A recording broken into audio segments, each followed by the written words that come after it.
And we are live. Hello, everybody. Welcome to Coach's Corner. When I do that, it reminds me of the classic Price is Right. For some reason, that just popped in my head. But we're gonna share some very powerful material. It's always a pleasure, to be here with my amazing colleagues, and I'm always grateful to tap into this knowledge and help you with it.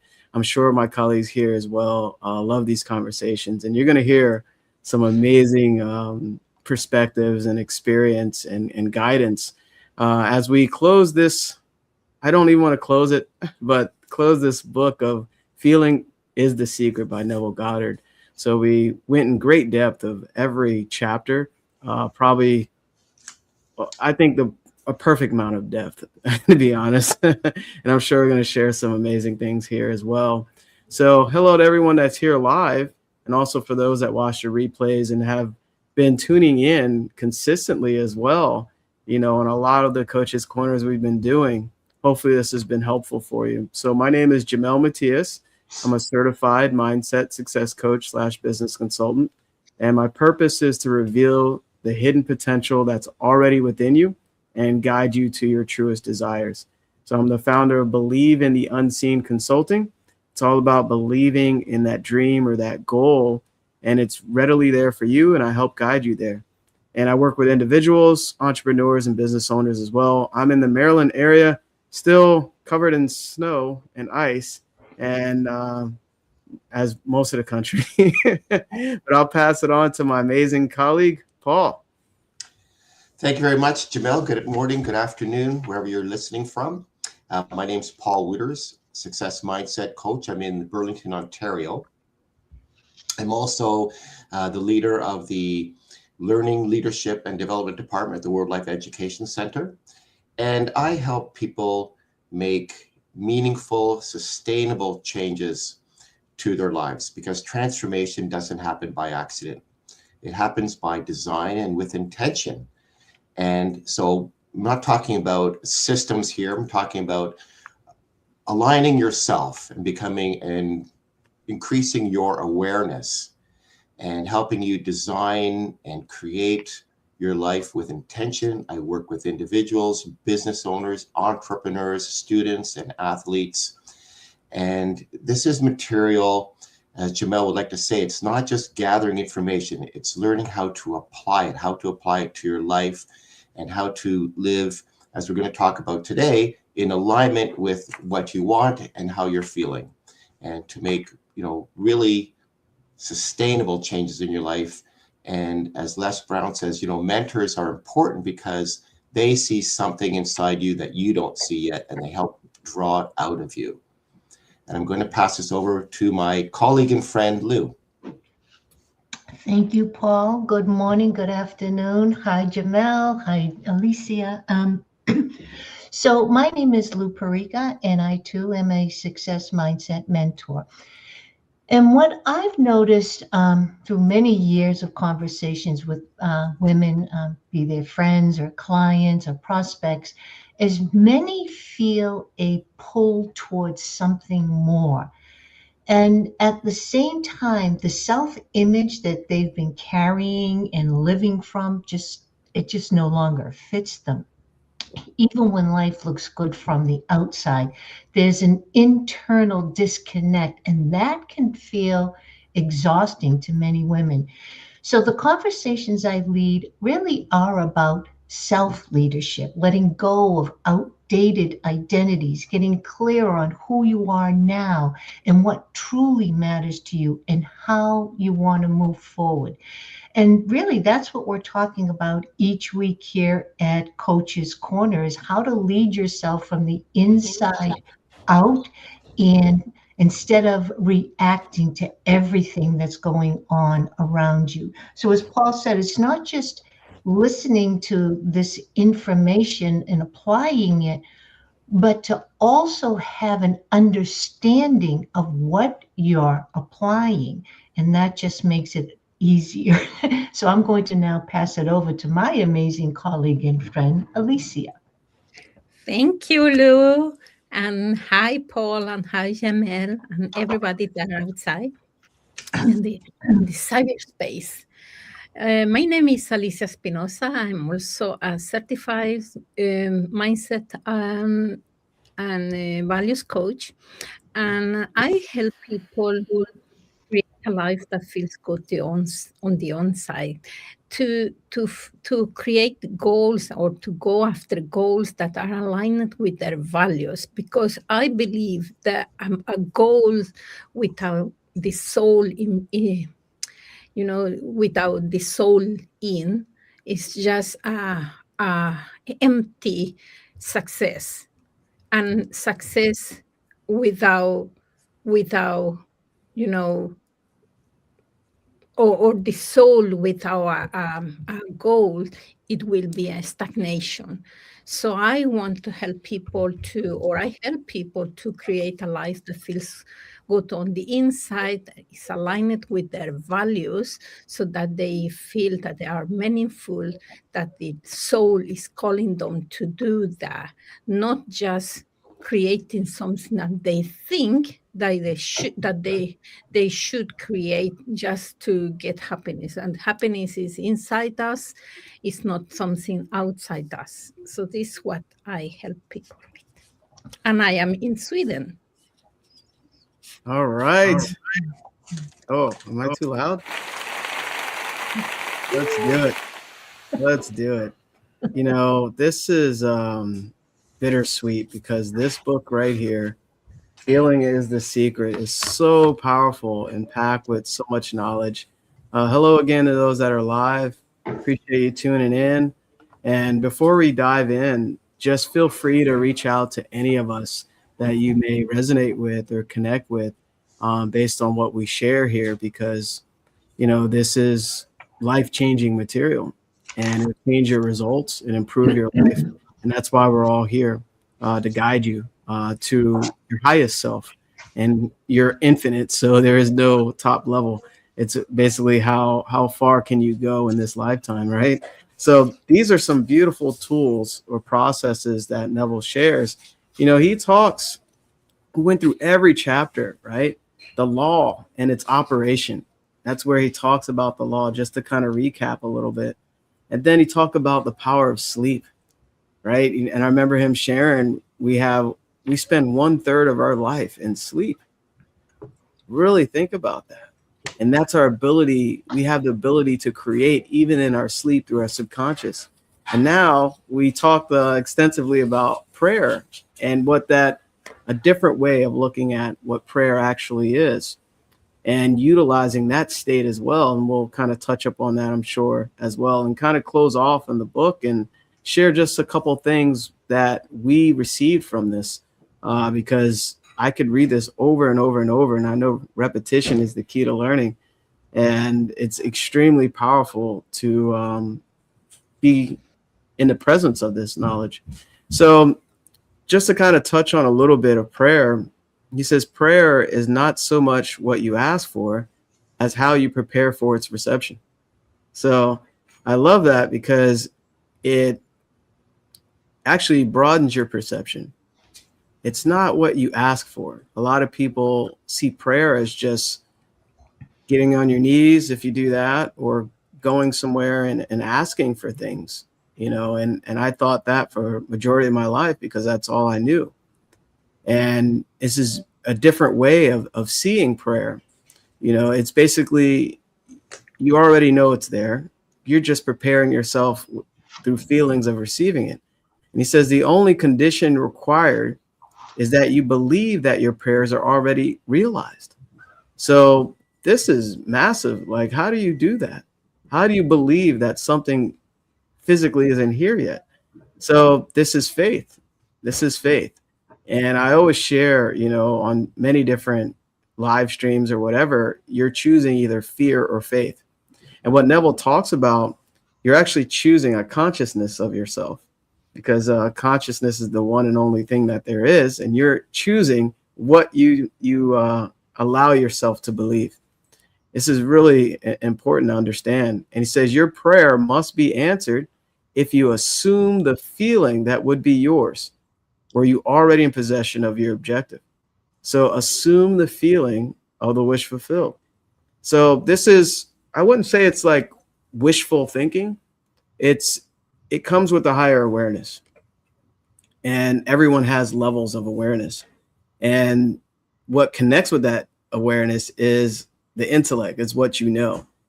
And what you don't know is ignorance. So if you didn't know anything about this, consider yourself, you know, I wouldn't say lucky, because you attracted this. Your spirit's ready for it, and you asked for it, whether you know it or not. So I don't know where I was going with that, but this is a couple things that, you know, you should consider. I'll pass it along to somebody else. Who wants to hop in? Is it off? There we go. All right, I'll hop in. So what I enjoyed from this particular chapter, spirit feeling, this is a deep reminder that the law of thinking is a spiritual process. Thinking, feeling, behaving is the spiritual process for creating. And this is what Neville is trying to instill in us, to have us understand this process. And in this particular chapter, he has a few verses or scriptural passages out of the Bible to help us understand that this information that we've been sharing goes back thousands of years. This is not something that we're just making up because it sounds good, but we're helping bring through Neville and our other mentors.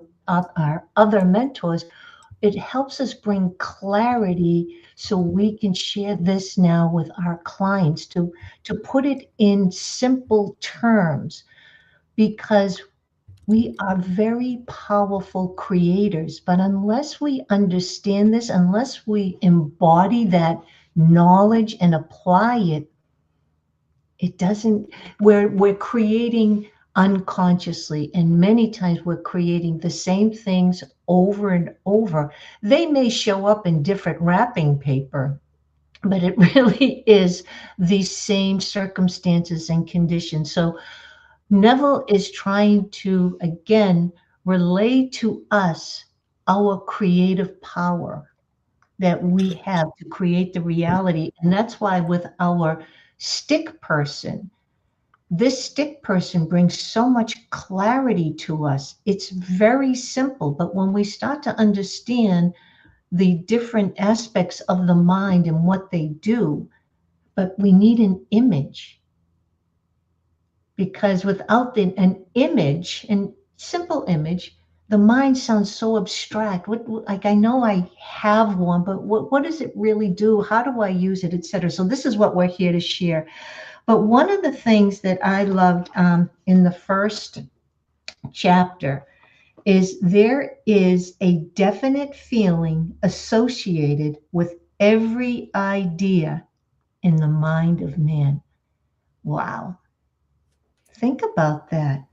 Every idea comes with a feeling.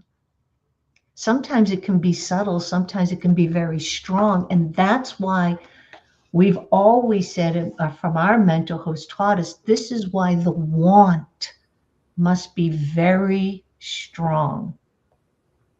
Because without, and I shared this last week, this is the wanting mind also. This is the one that, oh, I wish I could have this. I'd love to have that.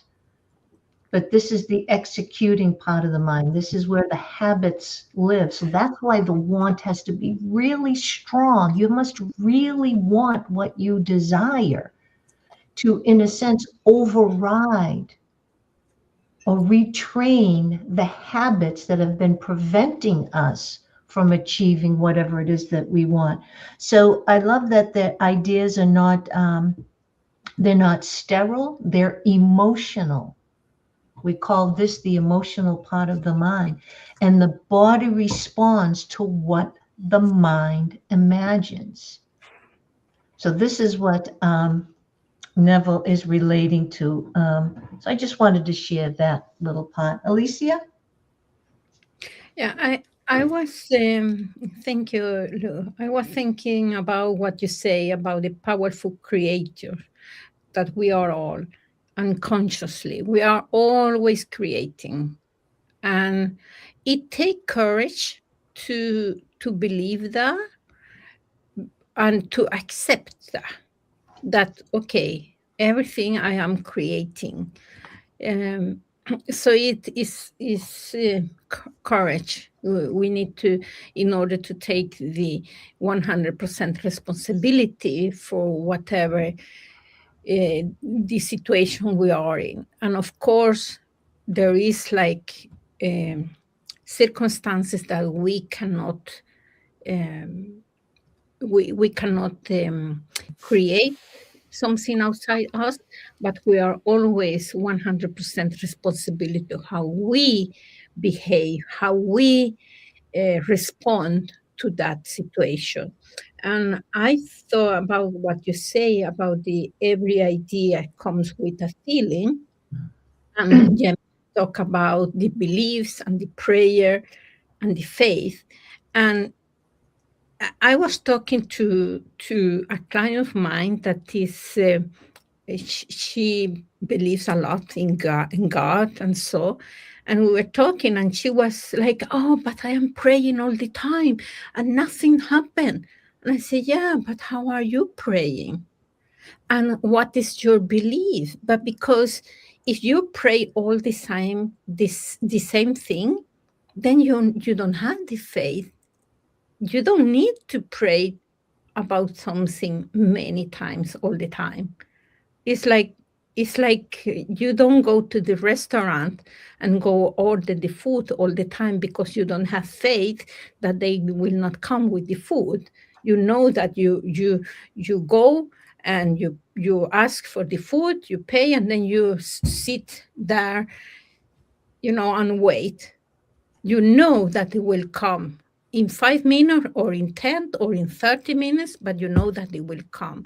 And it's the same with prayer, because you prayed once and then you have the faith that everything will be okay.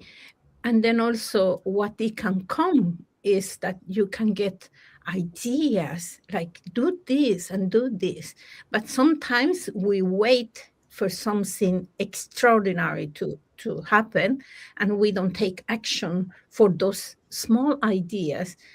And also, again, if your beliefs, if your belief is something, it will affect how your ideas will come, and then it will affect how you take action. So sit down and think, what are my beliefs about something? And even if you are praying and praying, nothing is coming, it's because maybe your belief is not there. And we need to start to asking our questions, good questions, to go, to uncover what it is. And for that, you need some courage. Paul. Wow, thank you, Alicia and Lou and Jamel.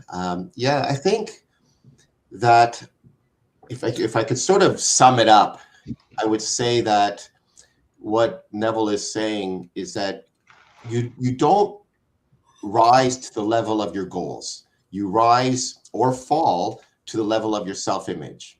And so, like Lou held up that stick man. And so, the conscious mind can choose a new idea, but subconsciously, or your subconscious mind, it's going to only express what it accepts as true. So the feeling is that bridge, right? That's the bridge that connects the two. So when your identity changes, then your behavior becomes effortless, because everyone's always trying really hard, and then your results follow.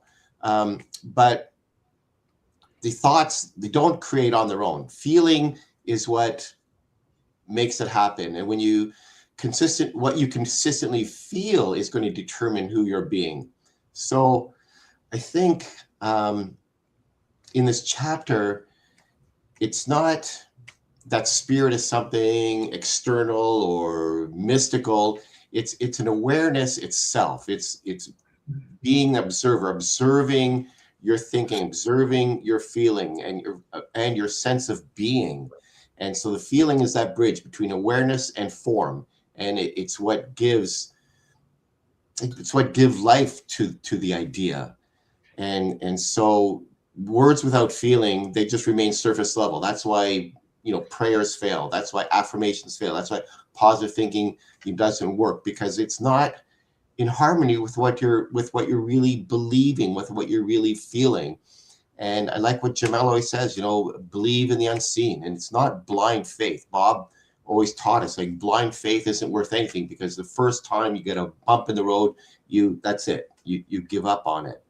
But it's just remaining steadfast in that thing that you believe in, and know that it's there. If you can think it, it exists. It exists for you. What you wants you to.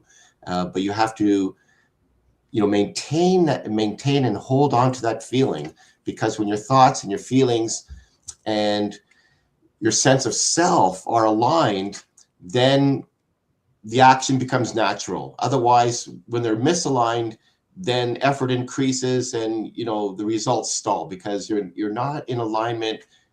With your affirmations and what you're saying. Your belief is what's going to rule there. It's what's going to overcome. So you have to really change that self-belief, that self-image. When your identity changes, that's when your behavior becomes effortless, and that's when the results will follow.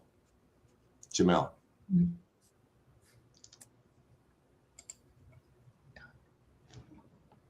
Can't hear you. I think you're on mute. There we go. Wow, this is so good. This is so good. My wheels are turning as you're all sharing this. This is really important to understand. And I'm thinking, like,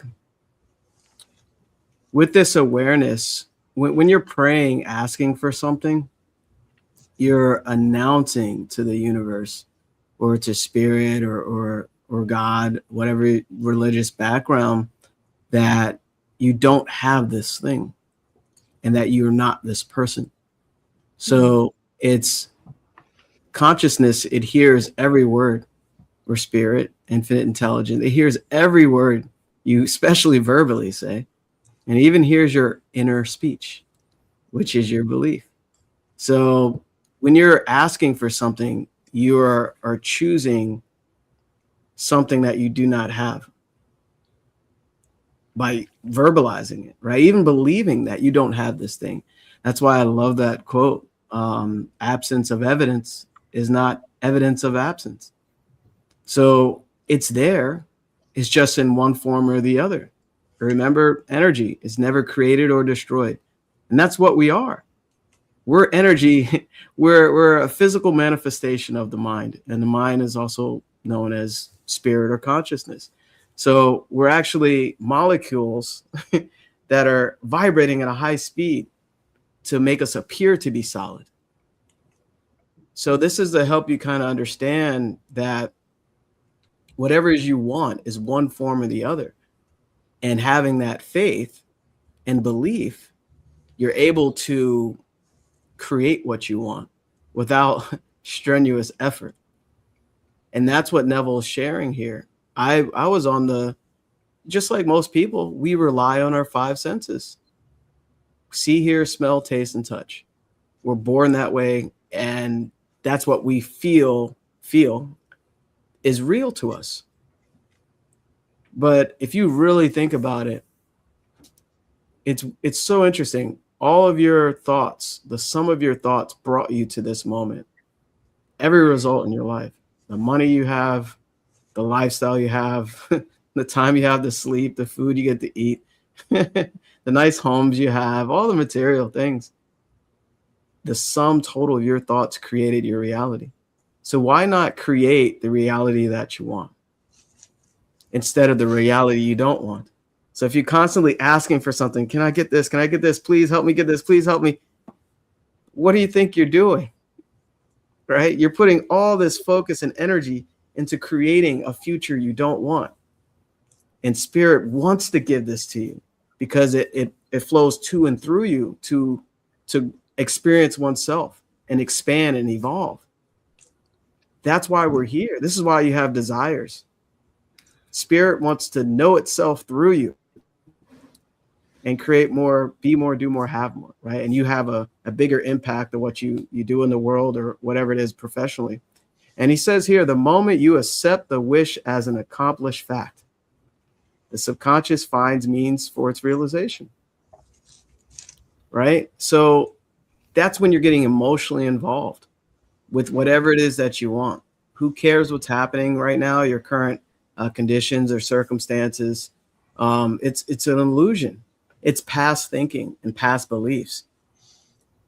It's what you do now with your thoughts. It's what you do now with your feelings. That's why vibration is important. You're a walking magnet, but it all starts with your thoughts. And of course, the feelings. It has to start with a thought. So where do I want to go this year? What do I want to become? What do I want to attract? What do I want? There it is. Build the dream in the conscious and get emotionally involved with it. Then every day, you're being guided by spirit. You're creating. You don't have to force it. It's effortless expression. Effortless. Remember when Bob said, either if I ask you to stand up, you either stand up or you sit down, right? You don't try to stand up. You don't try to smile. It naturally expresses itself. That's why Neville talks about it's effortless. You don't have to force it anymore.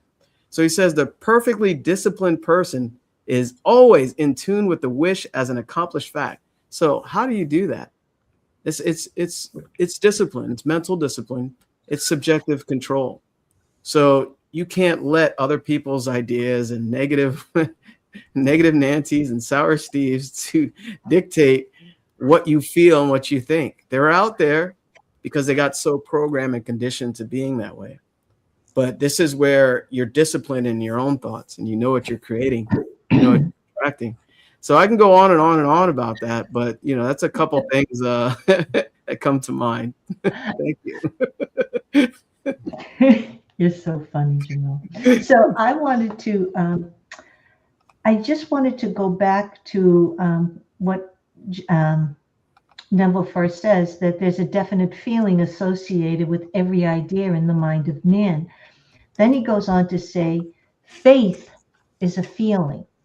According to your faith, now we've probably all have heard this passage, this verse, according to your faith, and in parentheses, he has the word feeling, according to your faith, be it unto you. And then Neville says, you never attract that which you want, but always that which you are.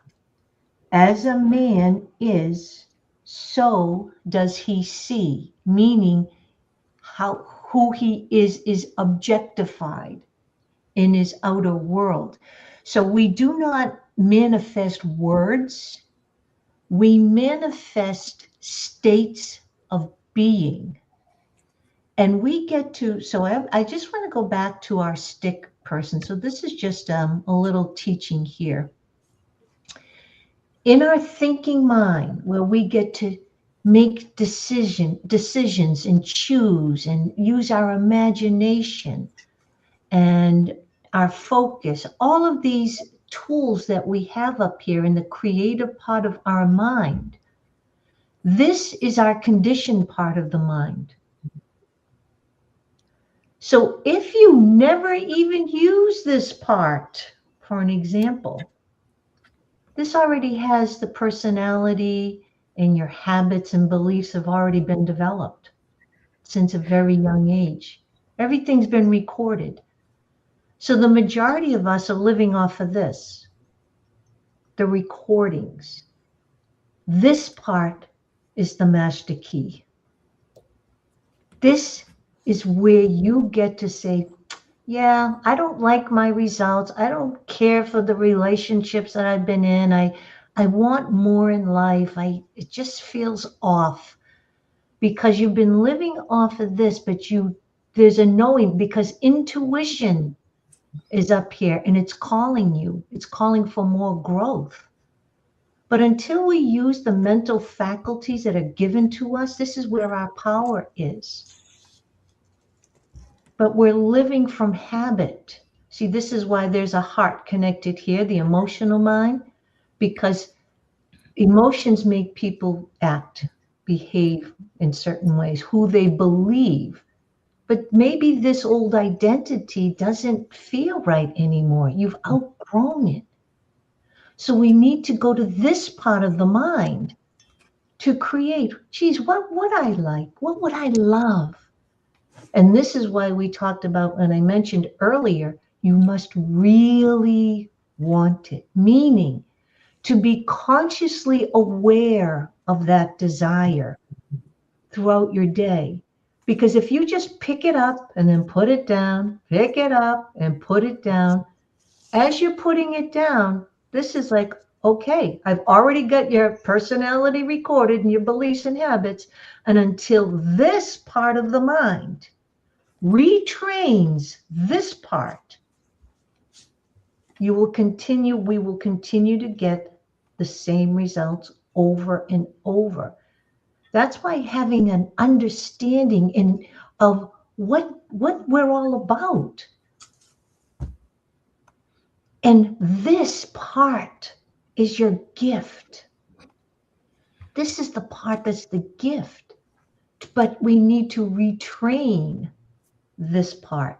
So which one is going to be obedient, if you will? That's why when I spoke last week to unify the mind, oh, I made a decision. I'm not going to do this or I'm going to do that. You're making a decision up here, consciously thinking, creating a new idea up here. But if you're not saying, okay, that's what we're going to do. If you're not consciously being aware of that decision and choice, and as soon as you put it down, this will take over. And every time we do not behave with the decision we want, it reaffirms the pattern. It makes it stronger. So this is why 2 to 4% of our results are actually coming from here. 96 to 98% of our results are coming from here. And so this is why I know my colleagues will attest to this is powerful. This is very powerful. So it's not affirmations alone, but the feeling and the conviction behind them. And spirit feeling is embodiment. So today, the Patriots are in the Super Bowl. I had to bring that in, right? And I think about what Thomas Troward, he uses in one of his books about you going to let's say you go into a football game and you are a huge fan. Now we see them, they're 0 degrees. They have their bodies are painted. They have no shirts and right. They are in the spirit of the game. Then you might have people that just are like spectators. Oh, that's nice. The energy from the people that have their bodies painted or the people that are rah, rah, rah, that energy is being transferred to the players. But if everybody was just, there's a low energy in that stadium. Oh, that's nice. That's lovely. Right? So being in the spirit of the idea, the desire that you want means embodying it and making a decision. There's also another passage, in my Father's house, there are many mansions, meaning there are many states of being. You get to choose. You get to choose who you want to be, what feels right, not what's been recorded. But what do you want? Who do you see yourself as? Do you see yourself traveling? Do you see yourself having wonderful relationships? Do you see yourself in a career that serves others? Well, I don't think I can do that. I've never done that before. No, this new idea That's what constant space repetition of a new idea needs to retrain this part of your mind. So I hope that helps. I know for me, it is so powerful because I really, oh yeah, because other than that, it can all feel like this. Everything blends and I can get confused. But when I look at this, or I think of it, or I draw it out, it brings such clarity. And when I decide on something, I need to unify my mind and say, there's a new sheriff in town. And these are the new rules, but I need to stick to them. And that's through constant spaced repetition of the new idea.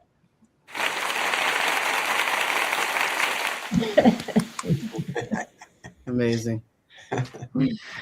Yeah, I was thinking about what you say about the being the spirit, not in what was recorded.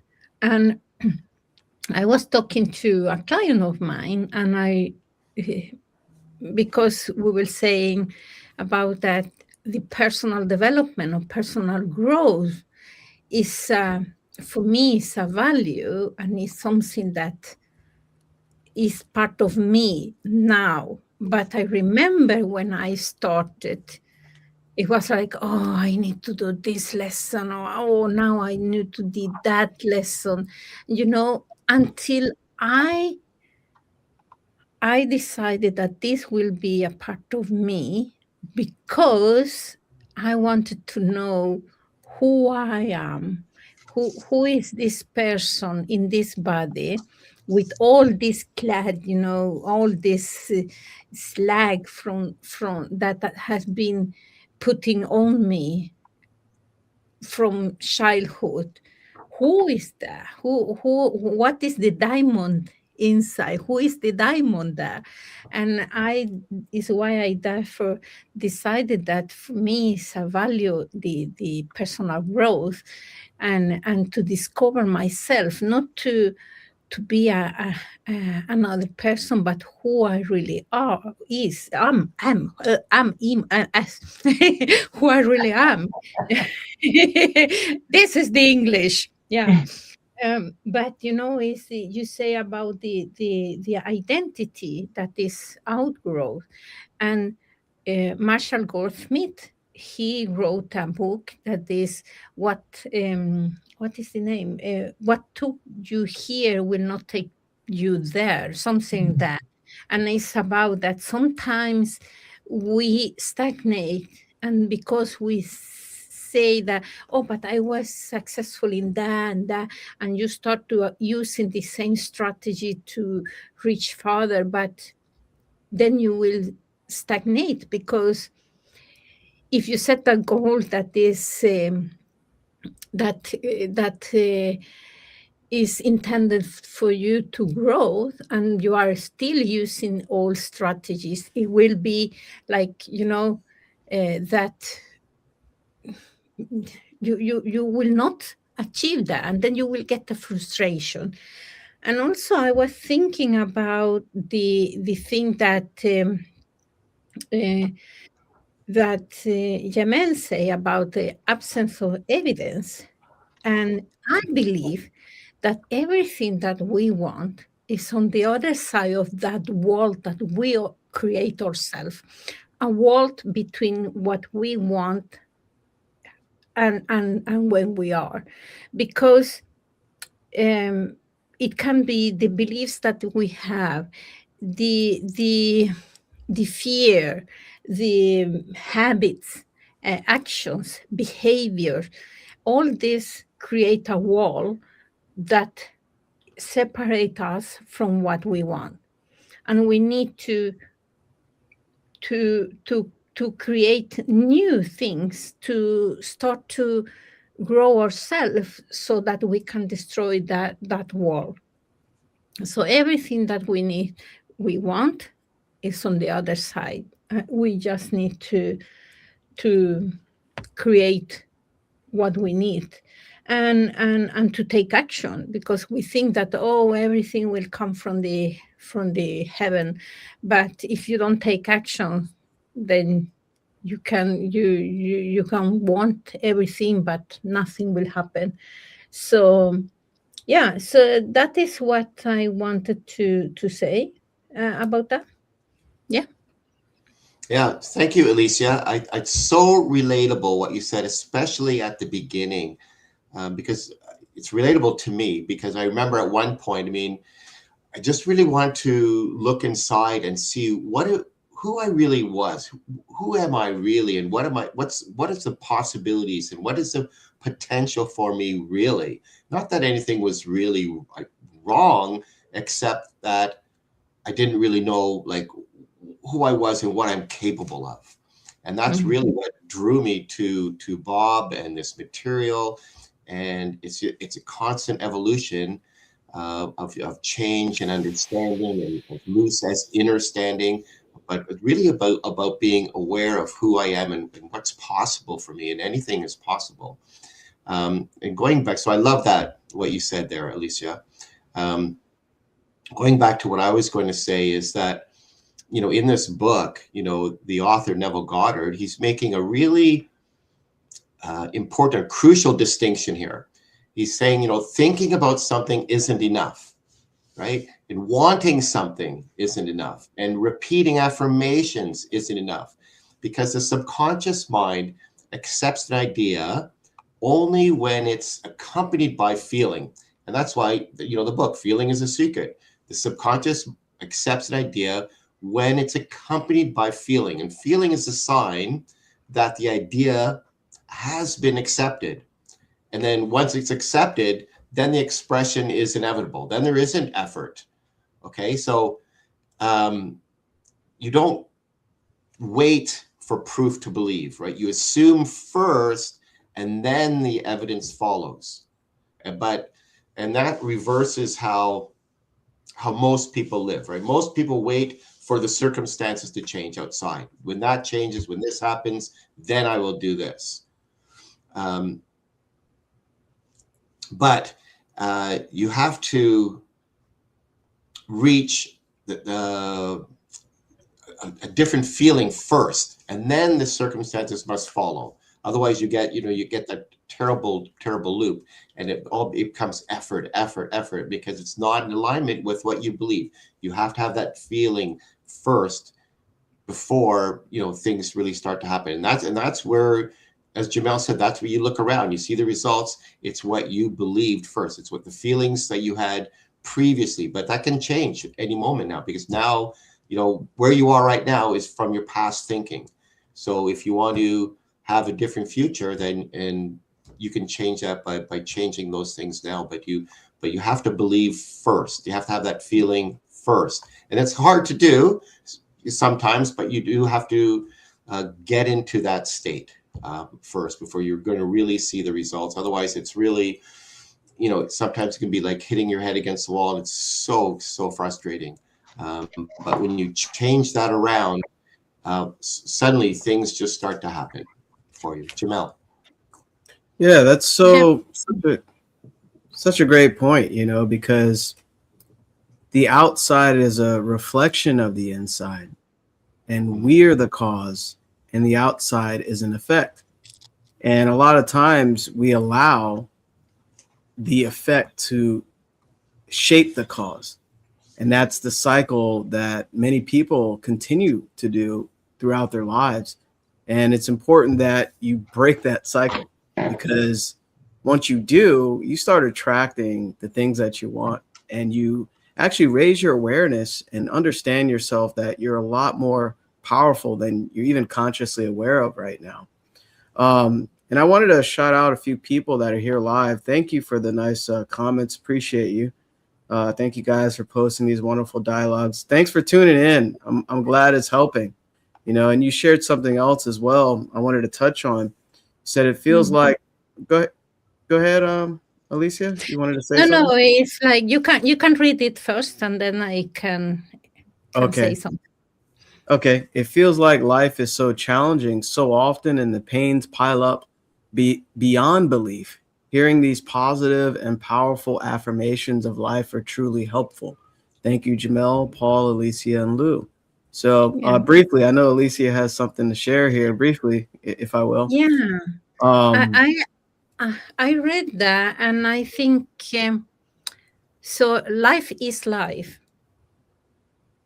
just life. It is as it is, and then sometimes we say this is challenge and this is good. Think about that. When some challenge come to you, instead of being, because when we say, oh, this is so challenging, and the pain will come, but you are not fragile. You use an attitude of anti-fragile. Anti-fragile is like, come on, you can give me how many hits, I will not break. If it's like fragile, it's like you're touching something and then everything will fall apart. And think about that whatever life come to you, sometimes what we do is that we overestimate the thing that happened and underestimate our own value, our own power. And then we say, oh, this is a challenge. But if you take the attitude of life, come whatever you give me, I will eat that as an energy bar, because I am anti-fragile, because I can do this, because I can learn things, and finding the good things in what happened, because it's always something positive and something negative in whatever happened to us. I just wanted to say. Yeah, thank you, Alicia. That was great, and that's so powerful. And what I'll just add to that to help you out a little further is, what am I thinking? Ask yourself that. What am I thinking? And what am I focused on? Like, what thoughts am I emotionally involved with? Am I letting the things that are happening on the outside affect the inside?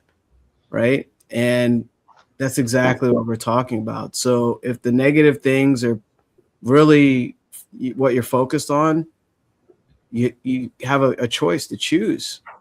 What helps shift that is gratitude. That helps me a lot, where, maybe you're not feeling your 100% or 1,000%, and focusing on the things that you're grateful for in that moment in your life. It could be family, it could be friends, it could be a pet. I don't know, anything, right? Some material things, TV or whatever it is you're grateful for, really feel grateful for it, and you'll start shifting. And what happens, the negative kind of loses its strength, because you can only think of one thought at a time. So as you focus on one positive thing, another positive and another positive will just kind of appear in your head. So that's just a way to shift it and apply that. It changes lives. It really does. So, and it's interesting because that's a great segue here. Feelings are the causes of the actions and circumstances of life. This is exactly, what I just shared, right? Your feelings, they're the causes of everything. And where do we have feelings, everyone? In our subconscious, here. The body is an instrument of the mind. So if you're feeling good, you have a great vibration, the body has to move and express itself, even send off a vibrational frequency based on what you're feeling, right? You get a good night's sleep, or, I know Super Bowl's going on. Lou mentioned the energy of, people in the stands and painting their bodies and cheering. That's energy. That's a feeling. So the more you tap into that feeling, listen to that. Feelings are the causes of the actions and circumstances of life.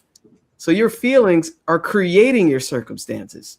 This is why you need to be very consciously aware of how you're feeling. I had a few of my clients, I recommended just checking in with yourself throughout the day. How am I feeling? How am I feeling right now? How are you feeling right now watching Coach's Corner? Right? So as you do that, you're bringing yourself right to the present, right to this moment, which is where all your power is. This is where your gifts. So he says, prayer is the art of assuming the feeling of being and having that which you want. So it's the art of assuming the feeling. That's why feeling is the secret, right? It's the art of it. So he says to yield successfully, this was huge, to yield successfully to the wish as an accomplished fact, you must create a passive state, a kind of reverie or meditative reflection similar to feeling which precedes sleep. I wanted to kind of just throw that out there because we did talk about it before, but you ever notice like right before you go to sleep, you have like this dreamy feeling. It's like it's not sleep yet, where you're just all consciousness is done and you're in your subconscious right before. That's what he's talking about. And you can even tap into that during meditation if you're into meditation as well, and visualization. I like to, I've been trying something new. I go in the sun. I found this beautiful sunspot in the floor and I sit there and I visualize and get into a meditative state, just like he's explaining here. So you have to yield successfully to the wish. You don't force it. You calm down, relax, shut out all your conscious busyness in your mind, and you allow it to impact you. And it's really effortless. It really is. So first of all, thank you. I don't know the person's name. All I see is at Brute Force. And just the name Brute Force, I have to question. But I wanted to also mention that you said, so we're going back to the fans in the stands, right? Painting themselves. They're geared up because they believe they're going to win. Win. They're not going to the game painted up and if they thought they were going to lose. So they are living from that state of winning. That's where their energy is coming from. That's where they're able to withstand these freezing temperatures because they're in the state, we are going to win. They're not going with, oh, I hope we win. It would be lovely if we win. But notice how the thought will change the feeling in their bodies and how they behave. So we also have to watch our words. Life is challenging. Pains pile up. So what you're expressing is your internal dialogue. So, and we've all gone through it. I used to do that a lot. I thought life was coming at me and I had to just fight it off. This is why getting an understanding and understanding of who we are, what we are, how life works. Paul is a dive coach. If you've had children or perhaps you yourself, if you've done a sport or music, you go to some type of coach, someone who knows, who can teach you. But it's amazing that the biggest game of life, we're just winging it. We're just winging it. There's no guidance, there's no direction. So I think I can speak for my colleagues here, the majority of us were doing this until we came across this material, this information. And the past couple of weeks were, I can use the word challenging, but I really like invitations. Things presented themselves, events presented themselves. They just did. Now it's an invitation for me. How am I going to react or respond? Who am I going to be in this very moment? So instead of a challenge, I like to think of it as an invitation. Energy plus results equals, No, oh, event plus response is equals, outcome. okay. Outcome. Very good. Yeah, so, but even though they seem a little difficult, within me, there was such a strong knowing that whatever I am experiencing, whatever is happening in the physical, in my outer world,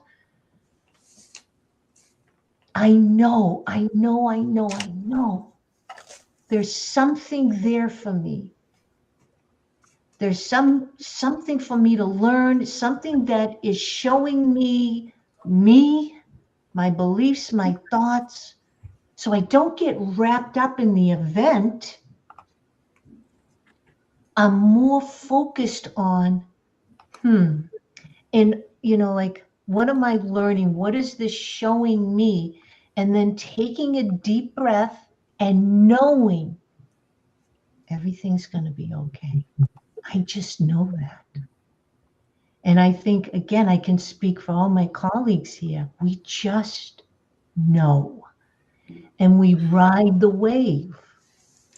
We don't try to swim against it. We just ride the wave.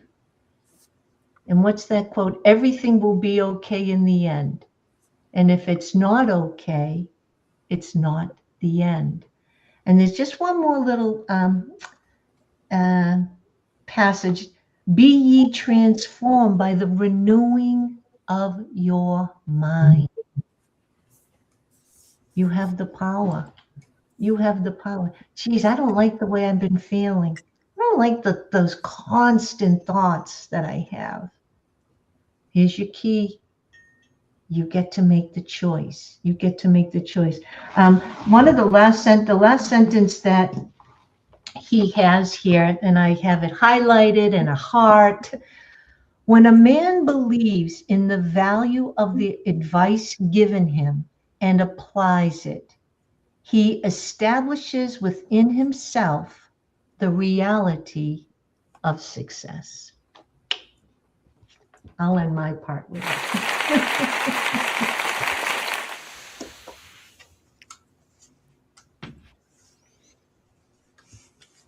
Anybody? But, that was a lot of things there.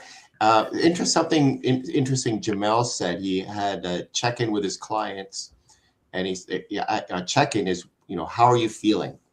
And so if you sit back and reflect on how you're feeling, a feeling is a word we use to describe the vibration or frequency we're in. So go back, you're feeling, whatever it is you're feeling, look back to what it is that you're thinking. What is it you're thinking about? What it is that you're anxious about? What are you worried about? What are you excited about?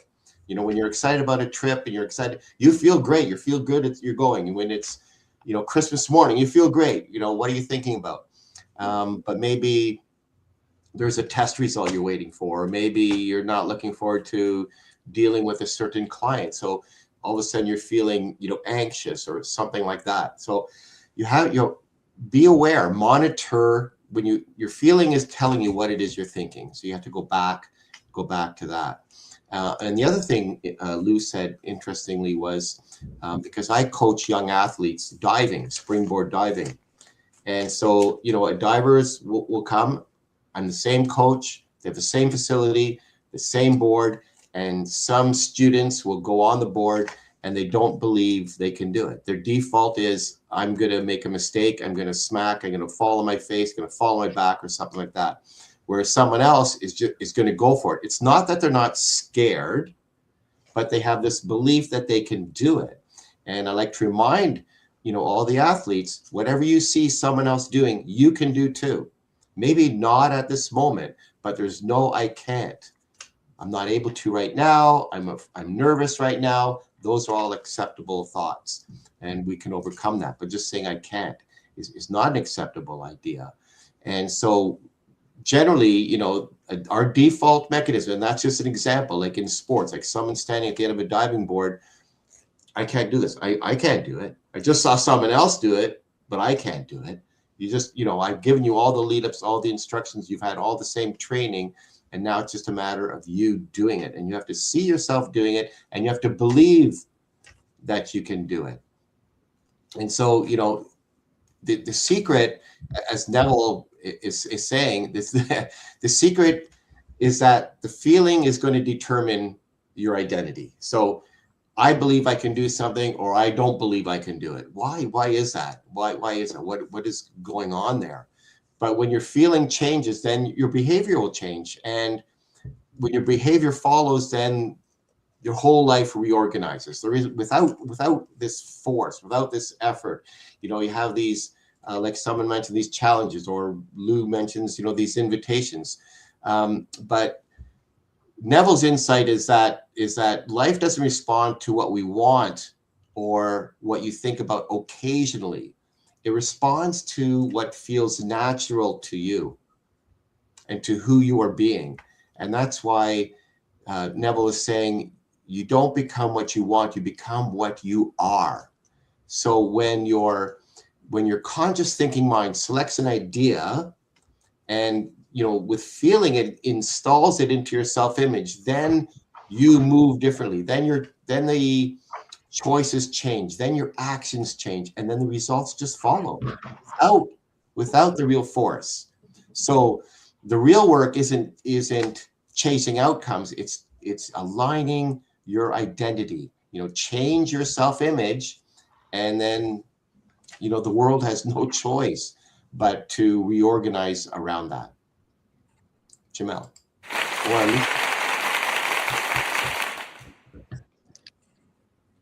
Elisa, do you have anything to share? No, I have a lot to share, but I am. But I am considering we are in the top of the hour, so. Okay. All right. Wow. All right. I guess we're wrapping this book up, unless Alicia wants to do a whole episode on what she has to share next time.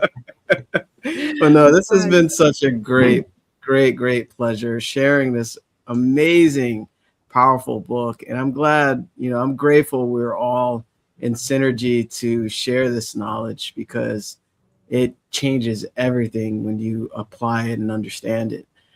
Just a few points, to close here. He says, thoughts produce tiny little speech movements, which may be heard in the passive state of prayer. So, and I like to even emphasize, thoughts, and you don't even have to be in a prayer state. I know for a fact through experience, what you tune into, you turn into. So basically what you believe yourself to be or have, it's always working. Your thoughts are always working, and you're always impressing your subconscious. He also mentions all you can possibly need or desire is already yours. All you can possibly need or desire is already yours. And I know it's a challenging concept for everyone to accept, but know that it is very, very valid. You need no helper to give it to you. It is yours now. So that's just shifting your understanding of yourself. And as you capture the feeling of the state sought, you are relieved of all effort to make it so. So once you already feel, think about it. Whatever you want, whatever goal you want, it's already done. There's no effort. How would you feel when it's done? Right? So be in that state now, for it is already so, is what he says there. And faith, Lou touched on this, faith is feeling. According to your faith, be it unto you. So faith is feeling. According to your faith, which is feeling, be it unto you. So that which you feel yourself to be, you are, and you are given that which you are. So you're given that what you believe yourself to be. So that's why it's important to tap into the feeling. And lastly, this was very close to what Lou mentioned at the very end. It was right above it. So I thought she's going to say the same thing I'm saying right now. But we're always, we find the same parts that kind of resonate with us. He says, I and my Father are one. It is natural to do the works of the feeling of being the one you want to be, and that you shall be. Wow, that was really big, because it is natural to do this, very natural, to do the works of the feeling of being the one you want to be, and you shall be. So, and it's very new for a lot of people, I'm sure, for most people that watch this.